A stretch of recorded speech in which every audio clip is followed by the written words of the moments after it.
Good afternoon, everyone. Welcome to Spy Chat. I'm Amanda Olkey, Director of Adult Education at the International Spy Museum in Washington, D.C. Thank you so much for joining us today. We have two fantastic speakers, my boss, Chris Costa, the Executive Director of the Spy Museum, and he's going to be leading the conversation in which he'll be joined by Ellen McCarthy, former Assistant Secretary of State for the Bureau of Intelligence and Research. McCarthy previously served as President of Noblis NSP, leading its mission to serve clients in the intelligence community. Before joining Noblis, from 2015 to 2018, she capped an over 25-year career in the intelligence community, serving as Chief Operating Officer of the National Geospatial-Intelligence Agency. From 2008 to 2012, she served as the President of the Intelligence and National Security Alliance, INSA, which supports government policy and programs relating to cybersecurity, counterintelligence, acquisition, and homeland security. From 2004 to 2008, McCarthy was the Director of the Human Capital Management Office and the Acting Director of Security in the Office of the Undersecretary of Defense for Intelligence. At the Department of Defense, she focused on policy development and strategy relating to intelligence reform, resource management, acquisitions, collection authorities, and personnel. McCarthy also served the Director of Intelligence Operations, Strategy, and Policy for the United States Coast Guard, and played a critical role in moving the Coast Guard intelligence program into the intelligence community, establishing maritime intelligence fusion centers, expanding Coast Guard attaché presence worldwide, and establishing new intelligence and law enforcement collection capabilities. McCarthy started her government career as an all-source intelligence analyst at the Office of Naval Intelligence and at Atlantic Fleet. Before joining the intelligence community, she served as a technical research analyst at the Institute for Defense Analysis, supporting the Strategic Defense Initiative organization. Now, Chris and Ellen are going to talk about topics that are on their minds right now, and then we'll turn the program over to you for your questions. Before I turn this over, I want to share a very, very special thanks to our incredible sponsor for today's Spy Chat, and that is the Honorable Mary Beth Long. She serves on the International Spy Museum Board of Directors, and she's an incredible supporter of the museum and is herself a past Spy Chat guest of honor. So we really can't thank Mary Beth Long enough. Now, over to you, Chris, to get us going. Hey, thanks a lot, Amanda. Notwithstanding some technical glitches, we're going to get through this, and I'm really excited that we have Ellen joining us today. Ellen, I'm really looking forward to hear from you today. So let me kick off with the first story that really got my attention this past week. In fact, the National Intelligence Council from a center in the Office of the Director of National Intelligence published a strategic forecast called Global Trends. It really looks out 20 years at what the future may look like. And the themes, candidly, are quite bleak. So let me cover down very quickly on what the future may portend. First of all, we're going to have increased problems globally with climate change, more pandemics, technology disruptions, and financial crises across the planet. If that's not enough, we're going to have fragmentations of societies. There's going to be political fragmentation, cultural fragmentation, and economic disruptions, as I already alluded to. And more importantly, there's going to be a disequilibrium, if you will, between the challenges and those that people in countries that can fix those challenges.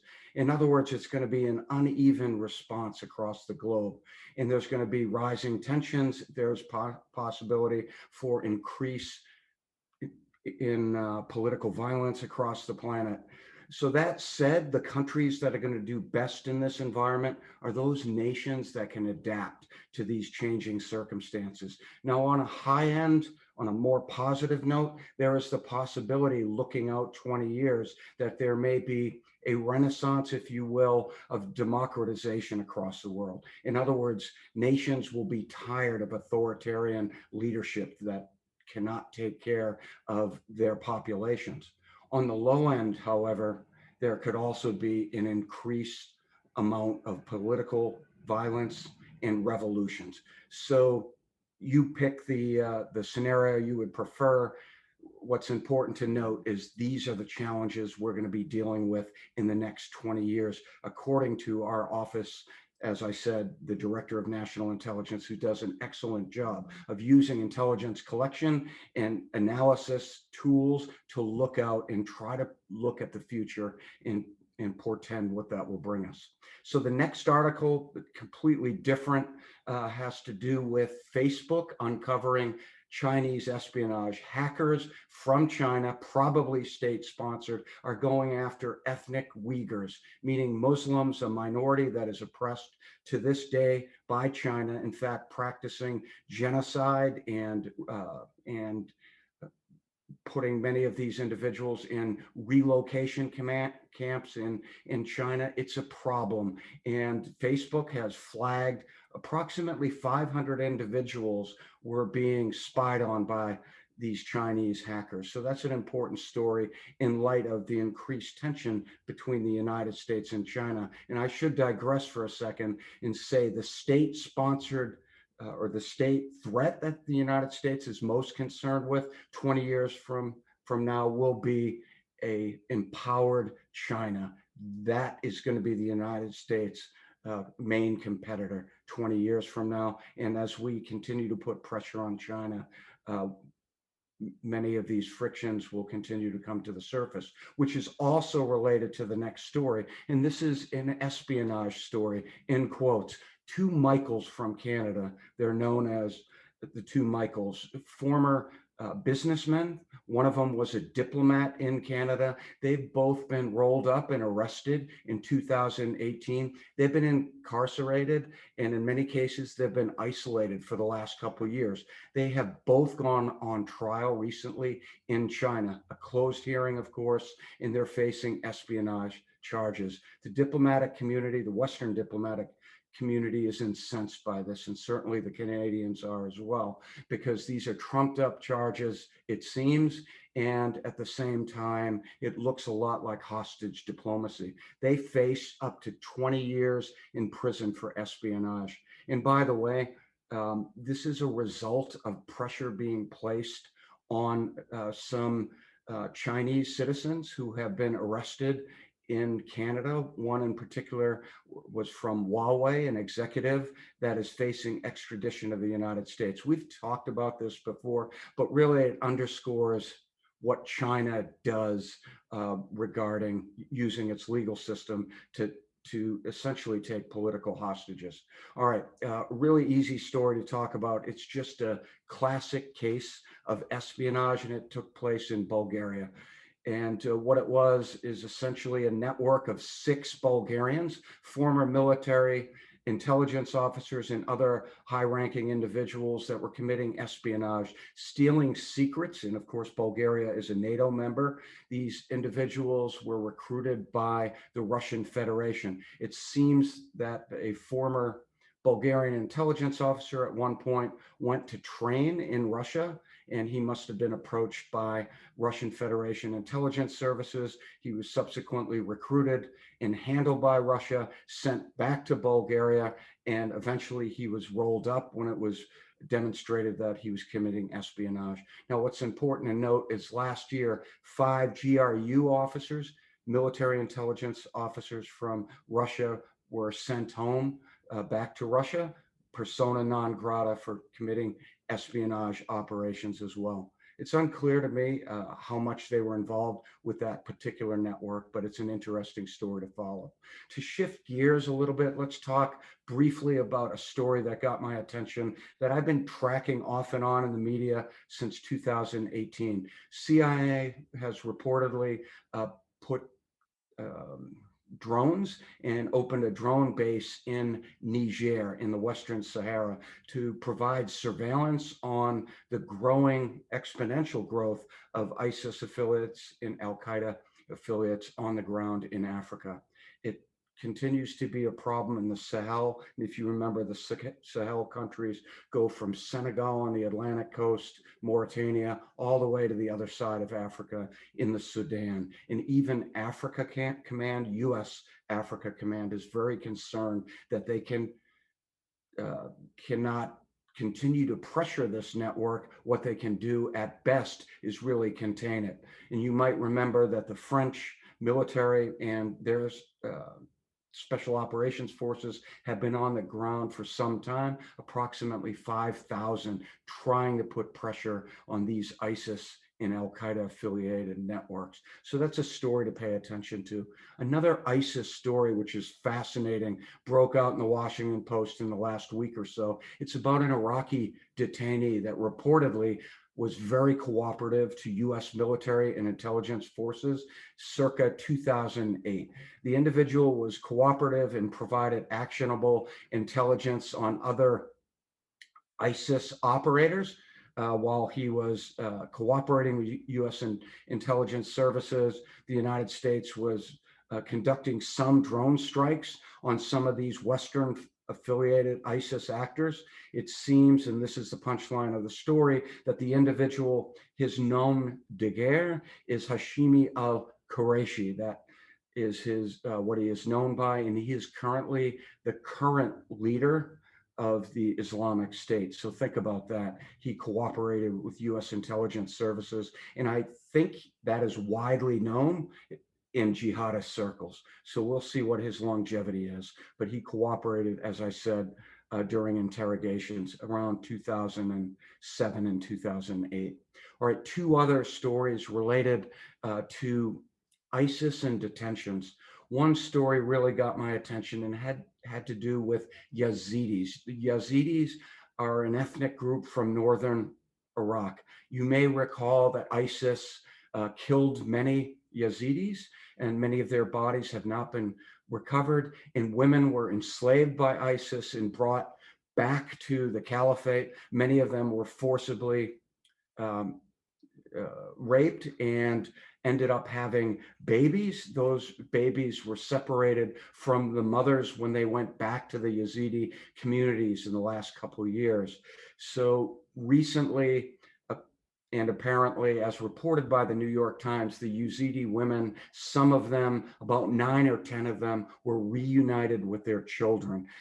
They were not accepted, the children, back in the Yazidi community in northern Iraq. So these women had to secretly travel to ISIS. They were sponsored by the United States and other non-governmental groups to be reunited with their children. And those women will not be able to go back to their communities, but they will likely be repatriated with their children somewhere in the world. It's really interesting story, and it's also heartbreaking. Another Kurdish story, and then I'll close out. Kurds have gone back to a detention camp called Al-Hol. I've talked about that camp in the last couple of years. My concerns that it's an incubator for radicalization. Some 70,000 children and wives of ISIS and family members, others, extended family of ISIS members, have been in a detention camp. And in that detention camp, there have been not only radicalization, but acts of violence, and some ISIS recruitments have gone on in there. So the Asaish, which is a Kurdish intelligence and security service, went into the camps this week. There's an ongoing operation to identify those individuals who have clearly crossed the line and have become a danger to not just the West, but they're radicalized, and they certainly pose a threat to not only Europe and the Middle East, but other nations in the world. So all of that said, we will continue to watch that story as it develops over time. And finally, I won't talk a lot about it because we may have questions and answers. It just broke out this past weekend. I think everybody tuning in today is tracking that in Natanz, where Iran has its nuclear program centered, if you will, there was a significant, what was reported as First a blackout, then it was reported as explosions took place last weekend. And since then, the Iranians have said that active sabotage was no surprise, perpetrated in their view by the Mossad. Of course, the timing isn't great because the United States is trying to get Iran back to the table to renegotiate some of the nuclear agreement. So that is a real quick down and dirty. The last point I'll make is my book recommendation in light of the story that broke this morning about solar winds and more sanctions against Russia because of their cyber intrusions. I recommend, if you're interested at all in understanding cyber assaults, there's a really excellent book titled "This is How They Tell Me the World Ends." So a bleak title, but an excellent story on understanding cyber assaults. So I am excited to turn this over to hear from Ellen. Ellen, over to you.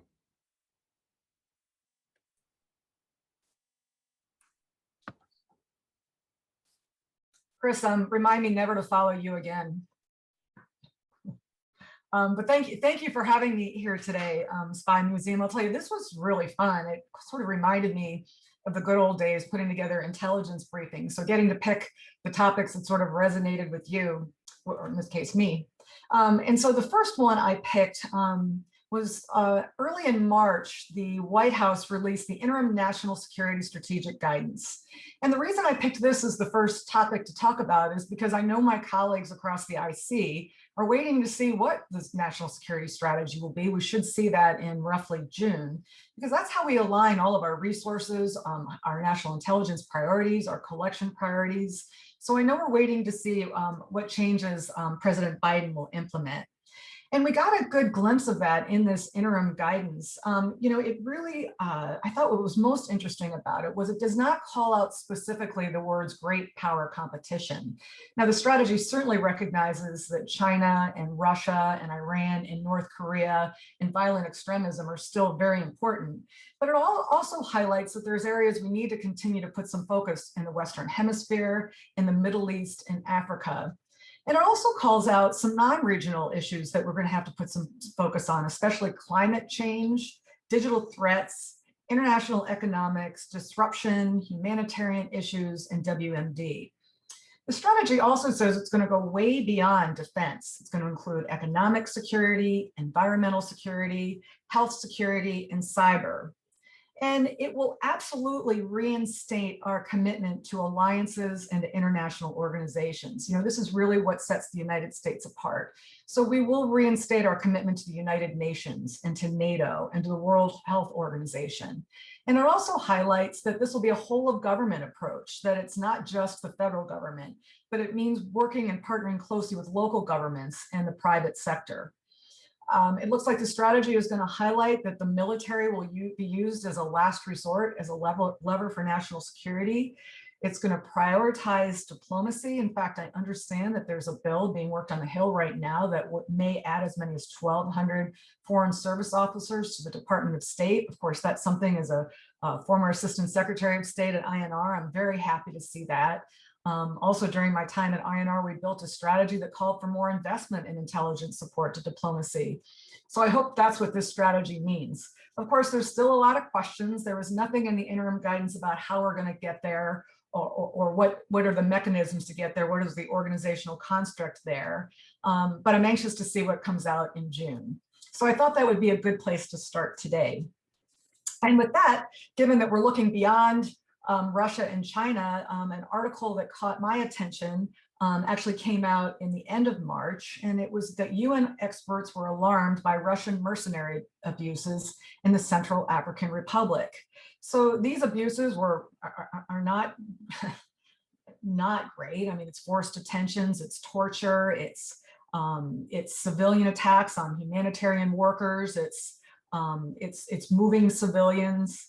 And interestingly enough, the report indicates that these abuses are all being conducted by private military contractors from Russia, and specifically the Wagner Group, which definitely caught my eye because the Wagner Group is run by a fellow named Evgeny Prigozhin. Some of you may have heard of him. He's sometimes referred to as Putin's chef.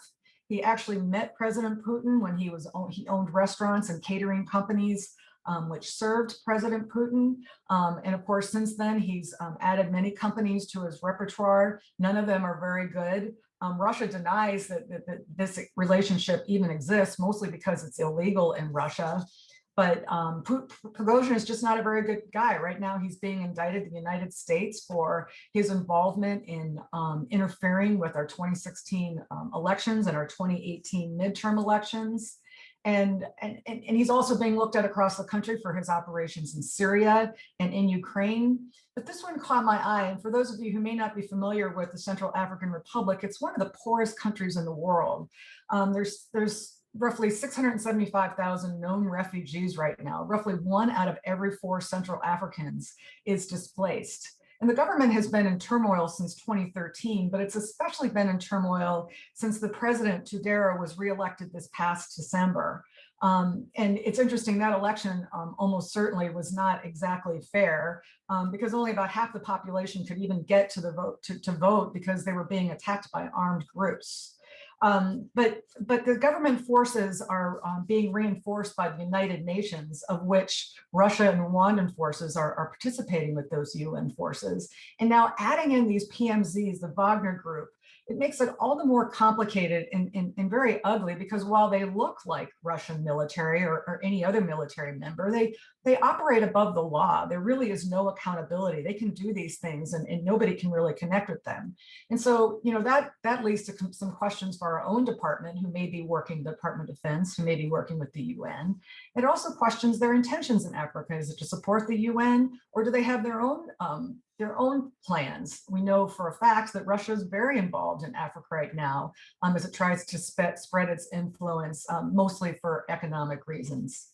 So moving from the Central African Republic to one that's a little more close to home, an article that caught my interest was, facing boycott, H&M are losing the price of doing business in China. This actually came out about a week ago. And actually, Chris actually went through the Uyghur issue in China, but specifically those Uyghurs living in the Xinjiang province within China. Roughly 20% of the world's cotton comes from this region, and the labor camps there are very much involved in the production of that cotton. And so a number of countries, to include the United States, Canada, the UK, and the European Union, have slapped sanctions on China for the treatment of the Uyghurs. And this is actually, interestingly enough, the first time the UK and the EU actually have leveled human rights sanctions. And some Western clothing companies have also voiced their concern about human rights abuses. What comes to mind is Nike and H&M. And what's happening is that while the Chinese are claiming that they're not retaliating, all of a sudden, these companies cannot be found on the digital map within China. In fact, even the H&M stores in China are open, but it's impossible to hail a tag to hail a cab to get to one of them. So it certainly looks like retaliation. And of course, it really puts companies that are dealing with China in a bit of a bind. Do they sell their merchandise to the 1.4 billion people who live there? Or are they going to be worried about the global customers' views related to ethics issues and human rights abuses? You know, it also gets to our national security strategy, and it's in terms of dealing with China, and it's not very cut and dry. Because foreign policy goals can have severe impacts on our economic goals. So I'm sure we'll see much more on that. The next story is one that I have followed over the last few years because I find it fascinating. President Biden is actually appointing a special envoy to kill Russia-Germany's energy pipeline. This story came out just a few days ago. And President Biden is looking at selecting a special envoy to lead the negotiation on halting the construction of a pipeline that's going to connect Russia to Germany to provide natural gas. I think the fact that President Biden is looking at providing an envoy just shows how important he thinks this is. In fact, he's been quoted as saying this is just a really bad deal. So for context, right now, Russia provides about 40% of the natural gas to Europe. And if this pipeline gets built, and it's pretty close, it's about 95% completed right now, we're going to see about 80% of Russian natural gas being provided to all of Europe. Interestingly enough, much of the European Union is not supportive of this. They actually have policies in place that said they need diversity in their energy resources. This is also going to put a crimp in Ukrainian profits. Ukraine is actually the other entity that provides natural gas to Europe. And at a time when we're seeing China inch closer and closer to Ukraine, I think Chris mentioned that we're seeing more Russian troops on the borders of Ukraine. We need to do more to support them. From a diplomacy perspective, it really puts us in a very interesting position. During my time at the State Department, Secretary Pompeo was actively sanctioning any country that was supporting the production of this pipeline, and that's going to continue. It's very clear that there's actually no incentive for Russia to stop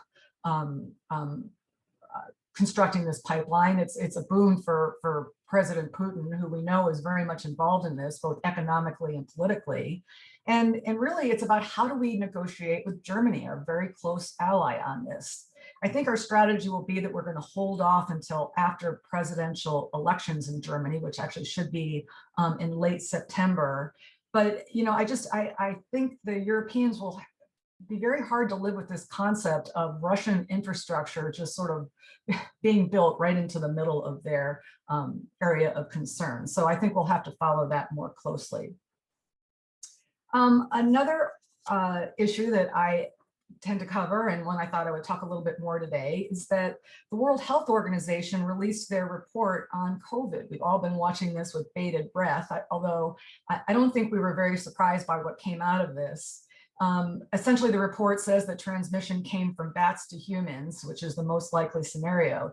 The problem is the report provided very little insights. There are more questions that are unanswered. Did we get access to the raw data? Were the investigators allowed to get access to the places that they needed to get access to? We already know the Chinese government was strictly controlling all of the research.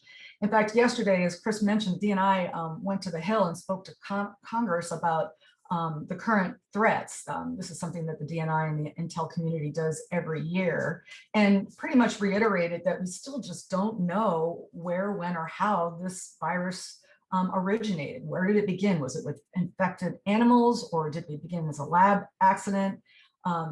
They reiterated that the IC does not believe that the virus was man-made or genetically modified, but the question remains, there's just so much we don't know.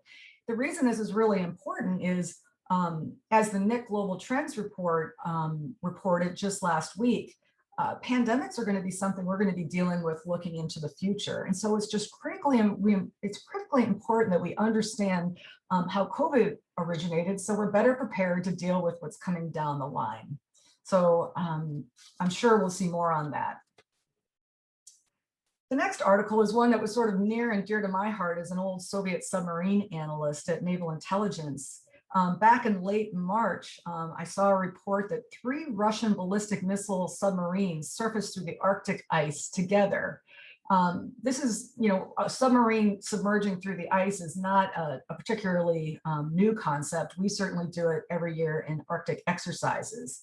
But what made this one so interesting was it was the first time that I know of that you saw 3 submarines. It was 2 Delta IV, and then one of the newer submarines, the Burai A, which is Russia's most capable submarine.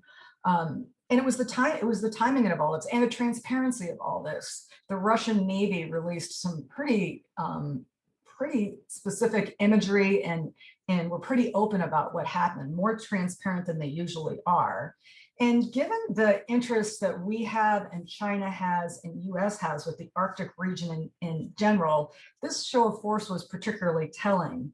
With climate change and with the ice melting, it's actually up in the North Pole area and the Arctic area. It actually provides some very new economic opportunities in terms of commercial shipping, because the northern sea routes will be open. And so, of course, now Russians surfacing 3 submarines through the ice, particularly at this time, is absolutely a sign that they're showing some muscle in an area that we're all very interested in gaining access to. Number 7 article on my list, it's a Happy National Supply Chain Integrity Month. That's in the month of April. And so the Department of Homeland Security, Cybersecurity and Infrastructure Security Agency, or CISA, the Department of Defense, and the DNI, the Director of National Intelligence, are asking the private sector to take up on a call to action for strengthening global supply chains from foreign adversaries. Chris mentioned solar winds. I mean, so we've all seen that bad actors are using private companies and trusted suppliers as attack vectors to conduct espionage, information warfare, and sabotage. Certainly solar winds was not the first time this has happened. In February, there were charges unsealed against North Korean military hackers for cyber crimes that included cryptocurrency schemes supported by software supply chains. And last September, charges were filed against hackers for targeting more than 100 US companies, including software providers. The hackers, the way they would operate is they would modify the software code for future cyber intrusions against the software providers' customers worldwide to steal data and business information. This clearly is a national security issue, but it's also an economic issue in terms of the companies that are losing their intellectual property and folks who are getting laid off. It's a very big deal. And so the DNI and the Department of Homeland Security is asking companies to be very aware of what is going on in their own supply chain, to pay very close attention to the companies they partner with and work with to mitigate risks, to focus really on securing that part of a company or anybody's profile that is the most valuable, the crown jewels, and to make sure that you're just very aware of who you're working with. And then last on my list here, getting to the Western Hemisphere, and we've seen so much reporting of late on migration and increased migration, is Guatemala's president calls for the US to help build a wall of prosperity. So President Biden is working to surge humanitarian assistance to Central America and offering new legal paths for migration. We're seeing a historic jump in migration, and that's why Guatemala's President Alejandro Giannetti just was on ABC News a couple of days ago and wants to be a better partner to the US.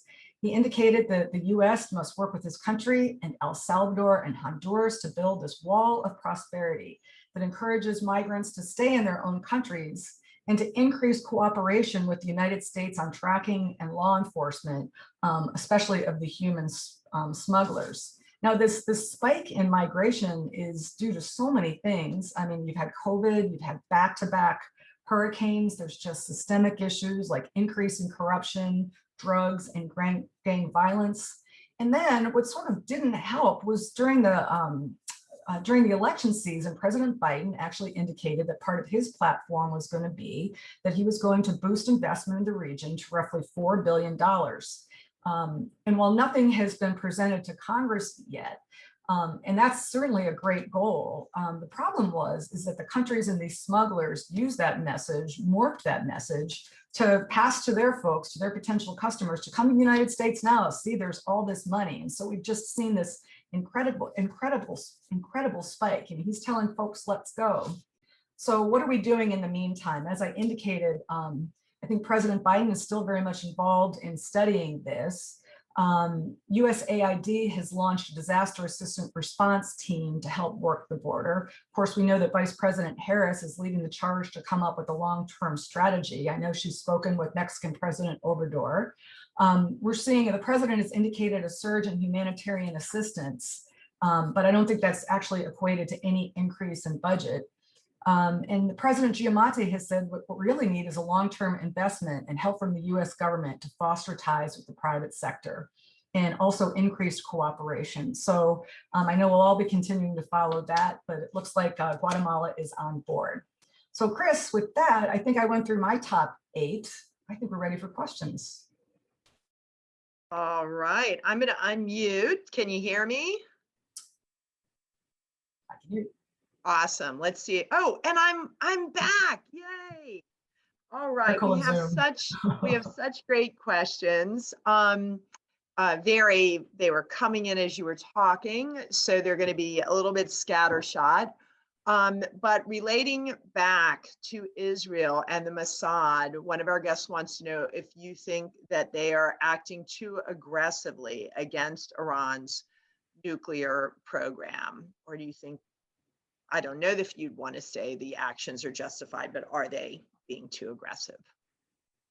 Go ahead, Ellen, you want to take that first? Well, Chris, I think you sort of went there when you reported on what you saw. You know, the timing of this reported incident is interesting, given that we are trying to get back to the table and renegotiate the previous treaties. But you know, the reality is that, you know, Israel has its own sort of national security priorities, and you know, I don't think they're too much out of alignment with us at this point. It's just, how do you implement, you know, how do they implement their strategy?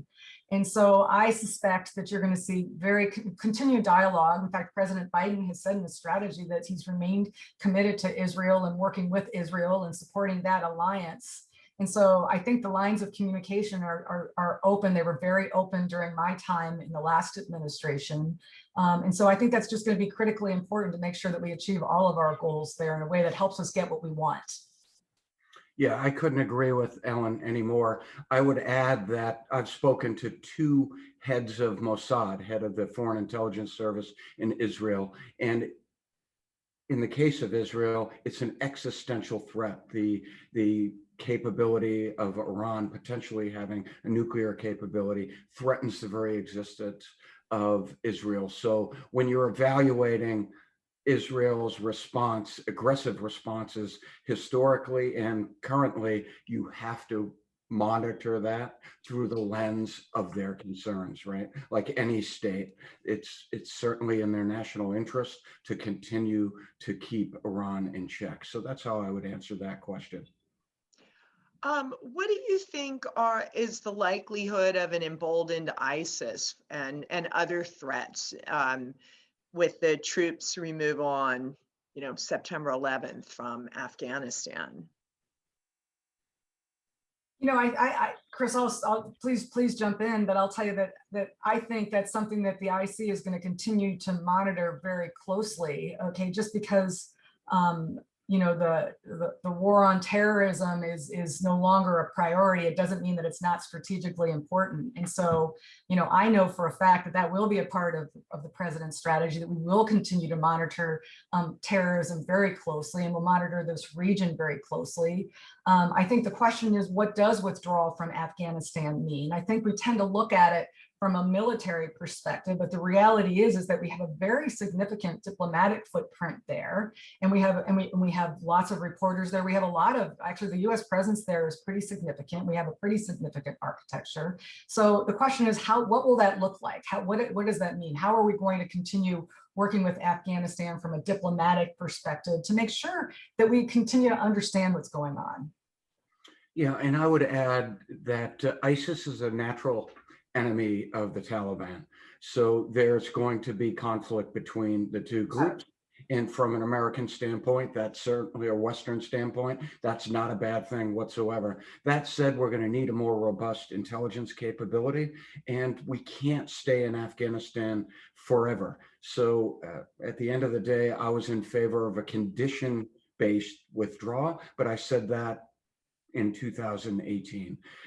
So I'm not hugely in favor of putting a specific date on the calendar and say we'll be out by that date. But all that said, we can't stay in Afghanistan forever, and we're going to have to continue ensuring that we have, as I said, robust intelligence capability. Our Afghan partners have a significant burden on their shoulders, and they're going to have to take it to their adversaries, to include ISIS and other groups working against Afghanistan's national interest. It's going to be worse before it gets better after the United States withdraws from the region. So it's something we have to monitor. And it concerns me, but it concerned me in 2018. It concerns me today. You know, So, Chris, I want to add that this is not yeah, something that the president just decided. This was not right. some new concept. You know, he woke up one morning and say, okay, we're going to pull out of Afghanistan. I mean, we've been working this very closely with our partners and with Afghanistan and with the Taliban, and with the Taliban and with ICE. We've been working this for quite some time. So Chris, you made the right call, but it's just not easy. It's for a whole host of reasons, to include just logistically, it's not easy. And so we've been very much involved in this. I think when the president made that call, it was because of all the background that has gone into making that call. So, what do you think about what should the intelligence response be to sort of the perceived and growing influence of China in Africa? well, I think that's why I started off, I launched with the Central Africa Republic story, which is that, Russia and China have actually, you got to sort of bring them both in, because they both have made, it's part of their strategy to be more influential in Africa for a whole host of reasons, many of which is just economic. There's so many natural resources. So in the case of the Central African Republic, one of the #1 producers of diamonds worldwide. And so I don't think it's any surprise that one of Putin's guys would be in the Central African Republic right now, helping for stability, but I'm sure he's also involved there in other means. And so it is very much a part of President Putin's strategy to increase his presence in Africa for economic reasons, also for diplomatic reasons. The reality is that, I always look at China as a power that's fighting for world dominance, and Russia's fighting for relevance. And so, Africa is a great place right now to show that you still matter. There's all there's these economic ties, there's certainly some economic benefit, but how you look across the world, Russia doesn't have a lot of alliances. I mentioned earlier on, the US is known for our great alliances. Russia and China doesn't so much. So this is a chance to try and gain some friends. So I do think we have to look at this very closely. And I do think that's certainly something that will be on President, based on what I'm seeing in his strategy. I think we will be looking at how we deal with Russia and Africa. Ellen makes some excellent points. And let's go back to Cold War history for a second. Africa in particular was a Cold War battlefield for resources and surrogates, as Ellen alluded to, with Russians, Chinese on the ground seeking resources. So US intelligence, Western intelligence, along with our partners in Africa states, are going to have to understand the objectives of China, keep track of their intelligence officers, their operations, and really have a deep understanding of the implications on our national security as it relates to some of these states, and understand the environmental factors. So it'll continue to be a battleground, so to speak, that'll be part of this gray zone conflict. So there won't be shooting wars, but there will be intelligence officers and proxies and surrogates operating in those spaces, seeking resources and trying to best one another in a place that's filled with resources. With recently, with Bulgarians sending some Russians home and US sanctions against diplomats, will this result in will there be some tit for tat from Russia sending some of our people back? Does this actually matter? Is it just kind of a game, a chess piece game, or do these sort of tactical moves on sending people home, do they really matter in the big picture? I can start, Chris.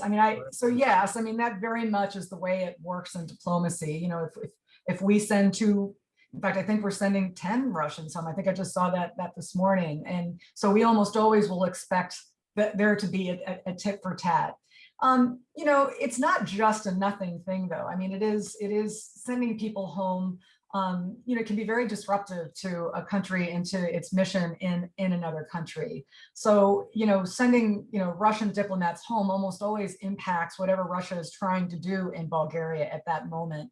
And, in this case, what they were trying to do was probably nefarious. And so it was a good thing on the part of Bulgaria, but not such a good thing on the part of Russia. And so they will absolutely try and come back and do something that hurts Bulgaria as well.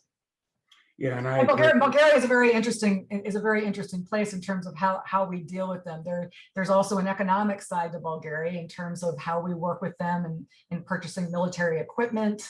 And so it's, again, nothing is ever easy. It's right. And that's, as Ellen mentioned, it's a part of diplomacy, and the tit for tat should be expected. What's fascinating, and Ellen and I actually talked about this a couple of weeks ago, getting ready for Spy Chat, an interesting article that I'll probably talk about again next month, talks about a reorganization of British special operations. The famed SAS, the Special Air Service in the UK, is going to focus more on global power competition, and it's going to focus more on working with the Secret Intelligence Service of the UK, the MI6.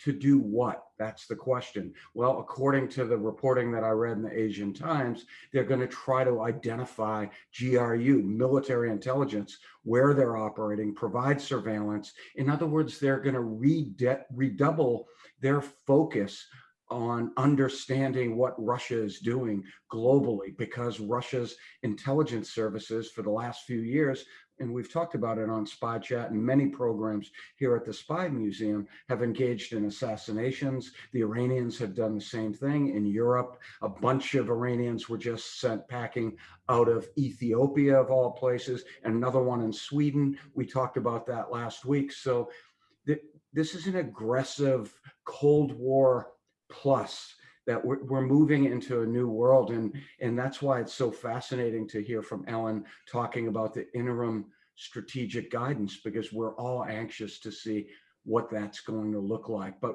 one thing to be sure, if you consider the vignette of the SAS blending with MI6, one thing is for sure: the intelligence tit for tat is going to include special operations, and the West in particular is going to be far more aggressive at trying to understand what these intelligence services are doing overseas. I think you've really answered probably as much as we can, but one of our guests was asking what European countries are doing about that Russian presence in Africa. And I don't know if there's anything more, because that was a pretty great answer, Chris, before you knew the question. But is there anything else you'd like to say about other European countries, Ellen? Because that was a different question. No, something I'm gonna have to look up. I don't know what other European countries are doing right now. Yeah, I guess from a counterterrorism standpoint, that case, I'll just remind everyone because it's so fascinating. So what happened in Ethiopia, there's been a warming of relations between Israel and the United Arab Emirates. And apparently the United Arab Emirates in Ethiopia, their interests were being surveilled by Iranian intelligence officers.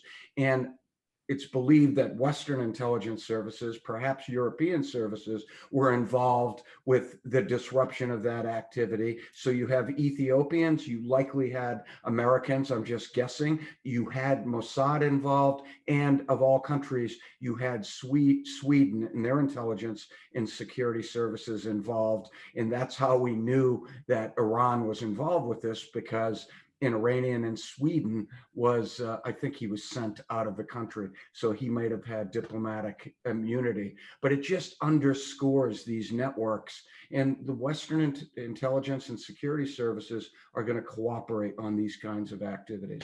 So that's Chris, I'm going to add to it. Of course, I said I don't know, but I actually do know now that I'm thinking about this, because again, it gets to the fact that we're waiting for this strategy. But the reality is that our previous national security strategy very much relied on our allies to take on issues in Africa right now. So, France, for example, France was incredibly engaged in doing conducting operations that normally we would have taken on. Of course, we worked very closely with them as they were doing this, but I do think there will be a bit of a shift there, although with our increasing focus on alliances, you'll absolutely see Europe and Africa, and we will be working and sharing the workload. How do you think the U.S. will respond to Russia's current actions near Ukraine? Go ahead, Ellen. You know, you could see diplomats being expelled. That's a great. I mean, I think so the levers of national security that we've relied on over the last few years have been sanctions. So we could be using sanctions as a tool. We could see diplomats being pushed out. This one's a little scary. I mean, you've already got a presence in Crimea. I think there's gonna be a full court press on this one. But I do think you're going to see sanctioning and certainly probably, diplomats being asked to move. Yeah, I think I would just add my thoughts in my thinking relate more to a diplomatic approach to this. As Ellen said, unfortunately, we have been sanctioning Russia for years. We're going to sanction them again for what just happened with the cyber intrusion, solar winds. So they almost seem oblivious to the heavy sanction regime from the previous administration, the current administration. So we're going to have to redouble again our focus on our alliance structure, which the administration is committed to. And at the end of the day, we have a deterrence. We still have U.S. military forces on the ground in Western Europe. We hope it doesn't come to that. But clearly, we cannot allow sovereign Ukraine to be invaded, if you will, by sovereign Russia or surrogates. It is a huge problem. This may be, I talked about Nord Stream 2.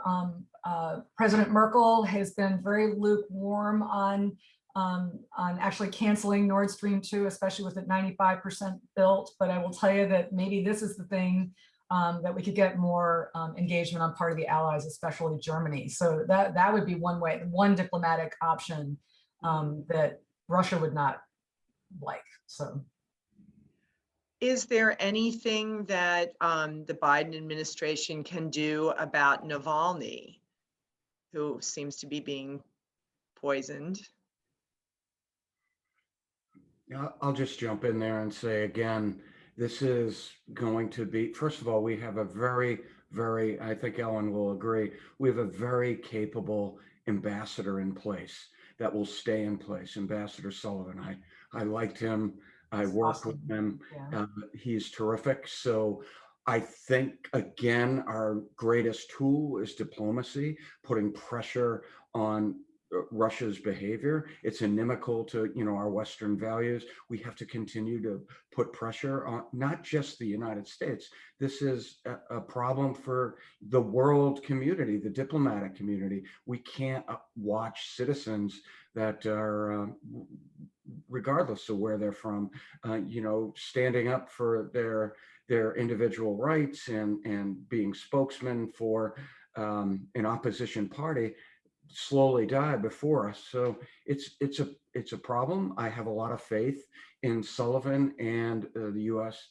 Department of State. This is certainly something the world is watching play out. But it's not just in Russia, right? This is one example. We're worried about what's happening on the ground in Myanmar. So there is a lot of,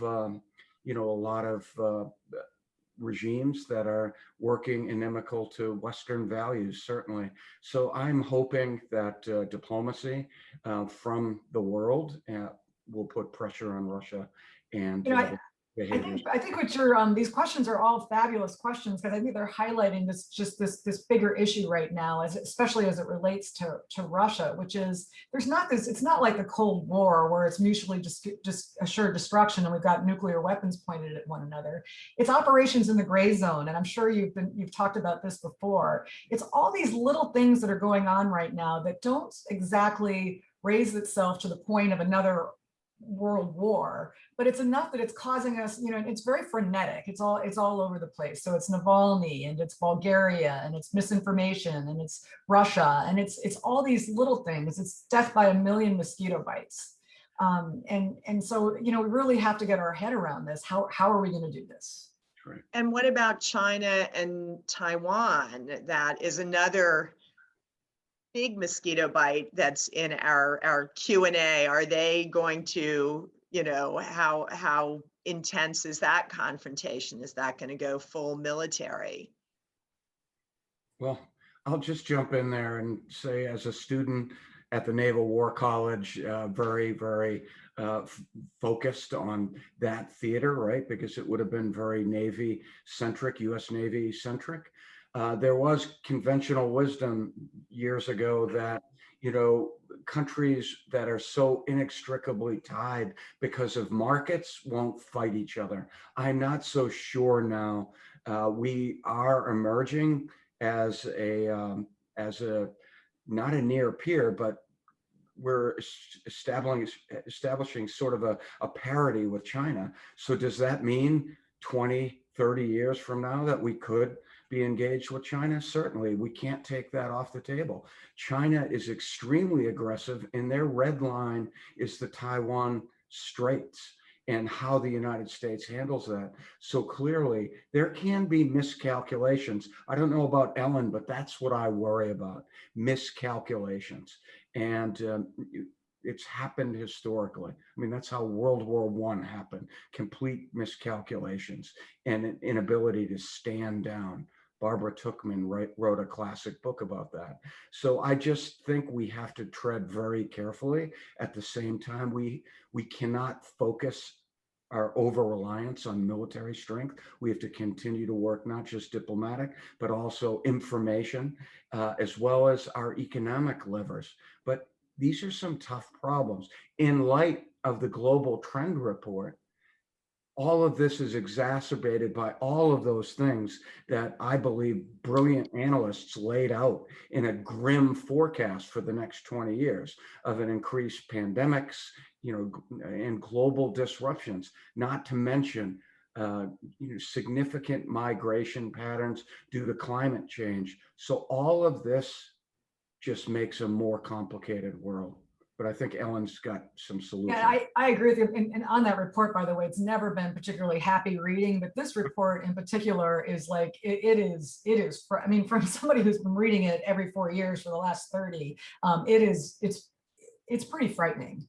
And so, I mean, with regard to China and Taiwan, I agree with Chris 100%. I'm more worried about a mistake, but I do think understanding how we are linked economically is something that we really need to think about as we make this assessment, because the reality is that we do have deep economic ties with both China and Taiwan right now, as does China and Taiwan. And so if you look at it from their perspective, there's really no motivation right now. They take on a military action, and it's going to have severe economic consequences. So Chris, I can't add anything to what you said. The biggest issue is a mistake. Right. And as we all are, we're putting more forces there. We are now doing exercises there. We are operating there. It's the chance of a mistake happening is getting greater and greater. Well, I had a question that came in very, very early, and it's a kind of a nice one to wrap up. I just want to do it even though we've reached 1 o'clock. A former colleague of Ellen's from ONI wonders, Ellen, what would you highlight as the most defining event of your career? And based on your role at the time, did you feel you were empowered to affect change? What a question. I know, but I had to ask it yeah. because it was sent in advance. Oh my gosh, I have had so many defining moments in my career, and there were almost always moments of the biggest challenge. When you're facing a crisis, and that's clearly when you learn. I'll have to say, I think for me, the moment that brought the most change was Actually, it's funny because I've never even thought about this before, but now, but this is what comes up. It was when I was working at the Atlantic Intelligence Command, and I had a Navy captain who was talking to me very directly, but in retrospect, I was so glad he did. Because he said, it was my job to give you, Ellen, at the time I was running the briefers down at AIC, it's my job to give you all the tools and resources that you need to succeed. And if you fail, that one's on me. And I don't want you to fail because I care greatly about this mission. And so I really, and he was very direct about this. But then I realized that I mean, he was giving me all the tools and resources, and my team all the tools and resources, and we weren't going to fail for him. We weren't going to fail for the country. And it was just that, it was that moment that I realized how you need, when folks say it's not personal, it really is. And so I will tell you, pretty much from that moment forward, everything became personal. And I'll tell you that Matt always kids me because I was working a pay for performance system in the Department of Defense, which everybody hates. But I'll tell you, for me, it was all about always giving it your best, always giving it more, not being afraid to take risks. One quick story, because I know we're at the end, but I've told the story a million times. It's absolutely true. The importance of having a plan B. I was a waitress for 8 years and a bartender. I will tell you that it taught me incredible skills in terms of being a servant and even to people you didn't want to serve. But what it mostly taught me was to always have a plan B. So even here today, I've thought if the Spy Museum thing doesn't work out, I can always get a job waitressing.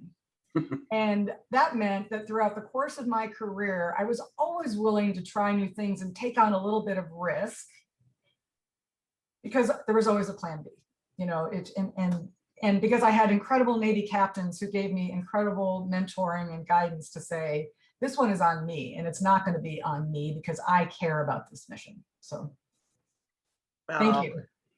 That I think we all, any service we've done, whether you with military service or the bartending service, the waitressing service, it's good to wait on people, even if they're your grandkids, right, Chris? It's good to wait on people. Well, how lucky we were to have Ellen in the intelligence communities. This has been phenomenal. So I'll kick it back to you, Amanda, but thank you so much, Ellen.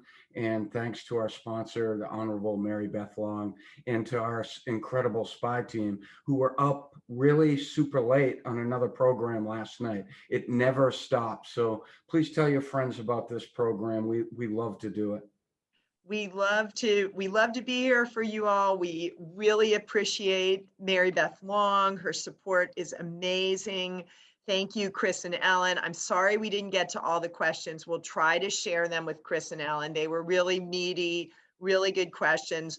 We will have another cool spy chat on May 13th with the Honorable Christopher C. Miller. That's coming up.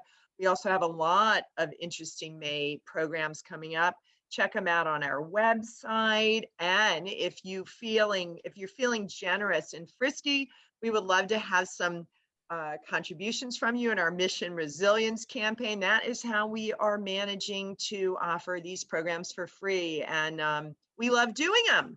So help us keep doing them. Thank you so much, Ellen. Thank you so much, Chris. Thank you. It was fun.